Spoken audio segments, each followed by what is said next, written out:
بازار فاؤنڈیشن ہے اس سے وابستہ ماہرین نے ایک ممکنہ میری ٹائم سروس فی کا تصور بھی پیش کیا ہے۔ اس تصور کے تحت جو جہازوں سے گزرنے کا ٹول نہیں بلکہ نگرانی، سیکیورٹی اور سمندری خدمات کے نام پر فیس لی جا سکتی ہے۔ یہ ابھی تک کوئی سرکاری ایسے اناؤنسمنٹ یا معاہدہ نہیں ہے بلکہ مستقبل کے انتظام کے لیے ایک ایسی پالیسی تجویز ہے، مگر ایرانی کاؤنٹر پروپوزل سے یہ تاثر ملتا ہے کہ تہران مستقبل کے ہر نظام میں اپنی مانیٹرنگ کا کردار جو ہے اس کو رسمی طور پر تسلیم کروانا چاہتا ہے۔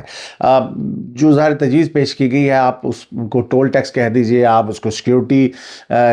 کا ضمن میں ملنے والی فیس کہہ دیجئے، لیکن عملی طور پر اب ہمیں بظاہر دنیا اس موقف پر اکٹھی دکھائی دیتی ہے، کم از کم شپنگ جو انڈسٹری ہے وہ اکٹھی دکھائی دیتی ہے کہ یہاں سے گزرنے کے لیے اگر ایران کو تھوڑا بہت جو ہے وہ پیسے دے بھی دیے جائیں تو اس میں نقصان نہیں ہے، کیونکہ ظاہر ہے جب سینکڑوں جہاز رکے ہوئے ہیں، آپ نے حرمت سے نہیں گزر پا رہے، اس میں کتنا زیادہ نقصان ہو رہا ہے، نہ صرف ان جہاز مالکان کا بلکہ ان ممالک کا بھی جن کی وہ شپمنٹس جانی ہے۔ اور اس کے لیے میں سمجھتا ہوں کہ شاید وہ تہران کو، جو اب تک میرے تاثر یہی ہے کہ وہ تہران کو کسی نہ کسی طرح سے تھوڑی بہت رقم ادا کرنے کو بالکل ایسا نہیں سمجھتا کہ یہ ممکن نہیں ہے۔ اب بنیادی سوال یہ ہے کہ امریکہ کی اتنی شدید بمباری کے باوجود معمول کی جہازرانی جو ہے وہ بحال کیوں نہیں ہو پائی ہے اب تک۔ تازہ اپڈیٹس کے مطابق BBC فارسی کو دیے گئے ایک انٹرویو میں جو امریکی سینٹ کام کے ترجمان ہیں کیپٹن ٹم ہاکنس، انہوں نے دعویٰ کیا ہے کہ امریکہ ایران کی میزائل اور ڈرون صلاحیتوں کو کمزور کرنے کے لیے اپنے ابتدائی جو عسکری اہداف ہیں ان کو حاصل کر چکا ہے۔ امریکی حملوں کے جو حقیقی نقصان کا ایک مصدقہ اشارہ زنجان میں بھی سامنے آیا ہے، جہاں پاسداران انقلاب نے اپنے 3 اہلکاروں کی ہلاکت کی اطلاع دی ہے، تاہم ایرانی بیان میں ان کے مقام یا اس وقت کی جو فوجی سرگرمیاں ہیں اس کی کوئی تفصیل نہیں بتائی گئی۔ اس کے برعکس جو پاسداران انقلاب ہیں انہوں نے الرزاق ایئر بیس پر میزائل حملہ کیا، جس میں ان کا دعویٰ یہ ہے کہ 3 امریکی F-35 طیارے تباہ ہو گئے ہیں جبکہ مزید 3 کو شدید نقصان پہنچا ہے۔ تاہم اس مرحلے پر یہ صرف ایک ایرانی عسکری دعویٰ ہے اور امریکہ، اردن یا کسی آزاد ذرائع سے اس کی تاحال تصدیق نہیں ہو پائی ہے۔ بہرحال اردن یا کسی دوسرے علاقے میں ایرانی حملے سے یہ بات ضرور واضح ہو جاتی ہے کہ ایران مکمل طور پر جو ہے ایک طرح سے اس کی جو اسٹرائک کیپیبلٹی ہے اس کو امریکہ ختم نہیں کر پایا ہے، اور وہ ابھی بھی حملہ کرنے کی صلاحیت ایران کے پاس بدستور موجود ہے۔ فوجی لاگت کے لحاظ سے امریکی رکن کانگریس کیون ملن کے مطابق امریکہ اب تک تقریباً $37 ارب یعنی کہ $37 بلین جو ہے اس جنگ پہ خرچ کر چکا ہے، اور یہ کوئی حتمی پینٹاگون آڈٹ نہیں ہے، لیکن یہ امریکی سیاسی حلقوں میں جنگ کی بڑھتی ہوئی جو لاگت ہے اس پر جو ان کی تشویش ہے وہ اس کو ظاہر کرتا ہے۔ نیز ریان بول سیکیورٹی انالسٹ ہیں بہت نامور، ان کے مطابق جو تھرڈ جیسے اعلیٰ درجے کے امریکی فضائی دفاعی جو انٹرسیپٹر ہیں ان کے ذخائر پر اس وقت شدید دباؤ ہے، یعنی کہ امریکہ اتنے زیادہ یہ استعمال کر چکا ہے کہ اب ذخائر بہت کم حد تک پہنچتے چلے جا رہے ہیں۔ سو علاقائی سطح پر بھی ایران کے لیے جو اب ایک سیاسی دباؤ ہے وہ بھی بڑھ رہا ہے، اور قطر اور سعودی عرب نے اردن اور کویت پر حملوں کی سخت مذمت بھی کی ہے۔ دوسری طرف امریکہ کے اندر بھی جو جنگ ہے اس کی سیاسی قیمت بھی آبویسلی بڑھتی چلی جا رہی ہے۔ جب مالی قیمت کی ہم نے بات کی ہے، CNN SSRS کے جو سروے ہیں ان کے مطابق ایران پالیسی اور پیٹرول قیمتوں سے متعلق جو ٹرمپ کی کارکردگی کی جو ایک عوام کے اندر پذیرائی ہے یا منظوری ہے وہ ان کا یہ 30% سے بھی اب نیچے چلی گئی ہے۔ جہاں تک پاکستان کا تعلق ہے، قطری LNG ٹینکر کا کامیابی سے ہرمز کو عبور کرنا پاکستان کے لیے فوری طور پر ایک مثبت پیش رفت ہے، مگر یہ مستقبل کے تمام کارگوز کی مستقل ضمانت ہے وہ ثابت نہیں ہو سکتا، کیونکہ اتنی زیادہ ولٹائل سچویشن ہے، کسی وقت بھی صورتحال بدل سکتی ہے۔ سو پاکستان اپنی گیس اور بجلی کی ضروریات کے لیے جو قطر ہے اس کے ساتھ ایک طویل مدتی LNG معاہدے پر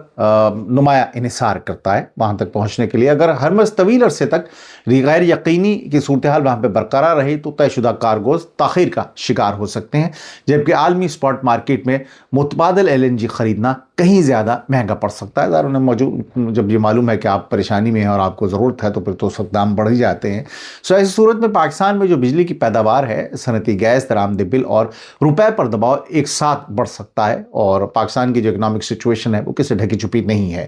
پاکستان اسلام آباد MOU کے تحت امریکہ اور ایران کو دوبارہ تکنیکی مذاکرات کی جو میز پر ہے اس کو اوپر لانے کی کوشش کر رہا ہے۔ قطر اور عمان بھی الگ الگ جو سفارتی رابطے ہیں اس میں سرگرم عمل ہیں تاکہ کشیدگی کم ہو سکے اور ہرمز کی آمد و رفت کے لیے کوئی قابل عمل جو عبوری بندوبست ہے وہ سامنے آ سکے۔ اب ناظرین، میرا انفلٹرڈ فیصلہ آج کی جو سچویشن ہے، تازہ ترین